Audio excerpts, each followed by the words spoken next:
Selamat datang kembali. Nah, hari ini kita mau bahas satu studi kasus klinis interaktif yang menarik banget nih dari Dr. Ricky Sababalat ya. Ini tentang emboli paru. Sumber kita ya dari studi kasus itu. Fokusnya ke pasien laki-laki 53 tahun. Keluhannya sesak nafas akut yang memburuk cepet banget. Misi kita kali ini, coba kita pahami diagnosisnya sama alur berpikir di baliknya. Oke, kita mulai aja ya. Jadi, gambarannya kan pasien ini datang, sesak nafas baru 30 menit, tapi kok iya langsung memburuk gitu. Pas diperiksa, denyut jantungnya cepet banget, 130 kali per menit. Nafasnya juga, wah 30 kali per menit. Ini tanda-tanda gawat kan ya? Iya, betul. Takikardia sama tachypnea begitu, itu jelas tanda distres. Ditambah lagi nih, dia ada riwayat operasi lutut sebulan lalu. Terus tungkai kanannya kelihatan merah, hangat, kalau ditekan nyeri. Ada tanda Hoffman positif juga. Oh iya, penting nih, dia nggak demam sama sekali. Nah, dari kombinasi semua ini, apalagi habis operasi terus sesak napas akut, diagnosis yang paling mungkin apa ya kira-kira? Iya, dengan temuan-temuan tadi, riwayatnya juga mendukung ya, semua itu. Kayaknya mengerucut kuat ke satu kondisi darurat. Berdasarkan analisis di studi kasus Dr. Sababalat itu, mekanisme patofisiologi yang paling pas itu emboli pada arteri pulmonalis. Emboli ya? Bukan trombus yang memang terbentuknya langsung di paru gitu. Jadi bukuannya dari tempat lain dong? Tepat sekali. Istilah emboli itu nunjukin kalau bekuan darahnya itu, ya, lepas dari tempat asalnya, terus terbawa sama aliran darah. Sampai akhirnya dia nyangkut, nyumbat pembuluh darah di paru.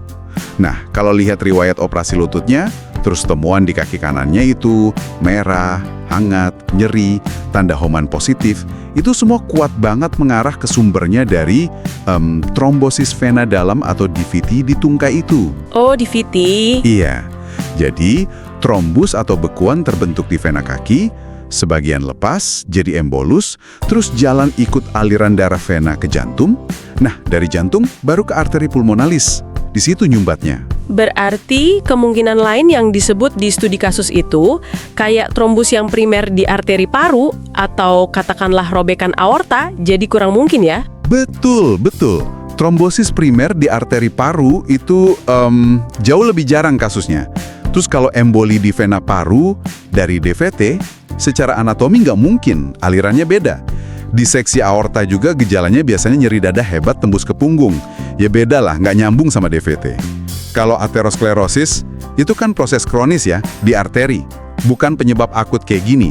Dan bukan di vena, tempat DVT bermula. Jadi ya kurang cocok. Oke. Berarti ini bukan dua masalah yang kepisah gitu ya. Masalah di kaki sendiri, masalah di paru sendiri. Tapi nyambung. Persis. Ini tuh contoh yang klasik banget buat venous thromboembolism atau VTE. Nah, istilah VTE ini mencakup DVT sebagai sumbernya dan emboli paru sebagai ya komplikasi atau akibatnya. Jadi VTE ini yang menyatukan semua temuan, baik yang di tungkai maupun gejala sesak napas akut pasien ini. Sangat pas. Ngomong-ngomong soal studi kasus Dr. Sababalat, kan interaktif ya. Ada poin-poin penting lain juga yang disorot. Misalnya tadi tanda Hoffman positif itu. Gimana sih cara meriksanya? Oh iya, tanda Hoffman itu pemeriksaannya gini. Kita tekuk pergelangan kaki pasien ke arah atas, jadi dorsofleksi gitu. Tapi pasif ya, kita yang gerakin. Nah, kalau pasien yang ngerasa nyeri di daerah betis pas digituin, itu tandanya positif. Bisa jadi itu tanda DVT. Tapi ya perlu diingat juga sensitivitas sama spesifisitasnya nggak terlalu tinggi sih. Harus dilihat barang temuan lain. Oke. Terus kenapa kombinasi denyut jantung 130 sama napas 30 kali per menit itu dianggap wah signifikan banget gitu? Karena kombinasi takikardia sama tachypnea yang se-ekstrim itu tanda klasik banget adanya distres kardiopulmoner yang berat. Itu nunjukin kalau tubuh lagi, wah berjuang keras banget buat ngatasin kekurangan oksigen, hipoksia, atau gangguan sirkulasi gara-gara ada sumbatan di paru itu. Berat kondisinya. Paham, studi kasusnya juga nyinggung soal triad Virchow ya. Bisa diingetin lagi nggak kenapa konsep itu relevan banget di kasus ini, apalagi habis operasi lutut? Oh, tentu. Triad Virchow itu kan konsep dasar buat memahami kenapa bisa terbentuk trombus atau bekuan darah. Ada 3 faktor utama. Nah, di pasien habis operasi lutut ini, tiga-tiganya bisa kena. Pertama, ada stasis vena. Aliran darah venanya melambat karena dia kan imobilisasi, kurang gerak pasca operasi.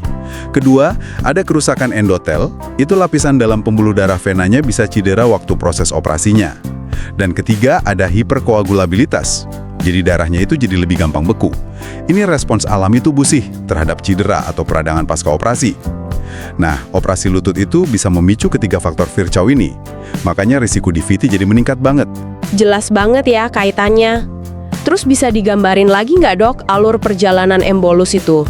Dari kaki, terus bisa nyampe paru tuh lewat mana aja? Oke, jadi gini. Embolus itu kan lepas dari vena dalam di tungkai. Misalnya vena femoralis gitu ya. Dia ikut aliran darah vena, naik ke atas lewat vena cava inferior, itu vena besar di perut. Terus masuk ke jantung sebelah kanan, ya, ke atrium kanan dulu, lewat katup trikuspid, masuk ke ventrikel kanan. Nah, dari ventrikel kanan ini, jantung memompa darah ke paru lewat arteri pulmonalis. Di cabang-cabang arteri pulmonalis inilah embolusnya nyangkut dan menyumbat. Gitu alurnya. Oke, jadi kesimpulan penting nih yang bisa Anda ambil dari pembahasan kita kali ini, studi kasus Dr. Sababalat ini nunjukin dengan jelas banget ya gimana masalah yang awalnya kayaknya cuma lokal aja di kaki, yaitu DVT, seringkali dipicu faktor risiko kayak operasi atau lama nggak gerak, itu bisa cepet banget berubah jadi kondisi darurat paru, emboli paru, yang bisa mengancam nyawa. Ini bukan dua hal terpisah, tapi satu proses VTE yang berbahaya. Betul sekali. Dan ini ya akhirnya membawa kita ke satu pertanyaan penting buat direnungkan bareng-bareng oleh Anda semua di rumah. Kalau kita udah sadar nih, risiko VTE itu nyata banget setelah operasi atau periode imobilisasi yang lama, kira-kira langkah pencegahan apa aja ya? Mungkin mulai dari latihan fisik lebih awal, pakai stocking kompresi, atau bahkan perlu nggak sih obat pengencer darah? Nah, hal-hal ini mungkin penting buat Anda diskusikan sama dokter Anda, terutama kalau Anda atau mungkin orang terdekat Anda menghadapi situasi yang berisiko serupa di kemudian hari. Itu yang perlu dipikirkan.